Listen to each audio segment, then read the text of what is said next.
गणेश आगमनापासून ते विसर्जन मिरवणुकीपर्यंत अनेक मंडळं मोठा खर्च करतात। मात्र जमा झालेल्या रकमेतून गावामध्ये आरोग्य शिबिराचं आयोजन करत 500हून अधिक रुग्णांची तपासणी आणि मोफत औषधोपचार करण्याचा आदर्शवत उपक्रम राबवण्यात आला। राधानगरी तालुक्यातील घोटवडे इथल्या आझाद तालीम मंडळानं हा उपक्रम राबवत इतर मंडळांना आदर्श घालून दिलाय।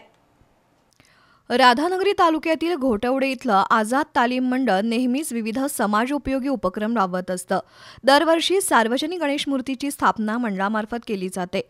आगमन आणि विसर्जन मिरवणूक डॉल्बी मुक्त, प्रदूषण मुक्त केली जाते। तर गणेशोत्सव कालावधीतही मंडळातर्फे अनेक समाजोपयोगी उपक्रम राबवले जातात। यावर्षी मंडळातर्फे महाआरोग्य शिबिर आयोजित केलं होतं। या शिबिराला किशोर देशपांडे, राजेंद्र देशपांडे, आझाद तालीम मंडळाचे संजय डोंगरे यांच्या उपस्थितीत सुरुवात झाली। यावेळी रुग्णांची तपासणी करून त्यांना मोफत औषधोपचार देण्यात आले। घोटवडे परिसरातील 500हून अधिक रुग्णांची तपासणी करण्यात आली। सावली केअर सेंटर आणि संजीवनी हॉस्पिटल यांच्या सहकार्यानं हे शिबिर झालं। यावेळी अध्यक्ष भरत डोंगरे, उपाध्यक्ष निलेश भडगे, संदीप पाटील, संतोष कातिवले, अशोक डोंगरे, किसन डोंगरे, नामदेव डोंगरे, नेताजी डोंगरे यांच्यासह मंडळाचे कार्यकर्ते उपस्थित होते।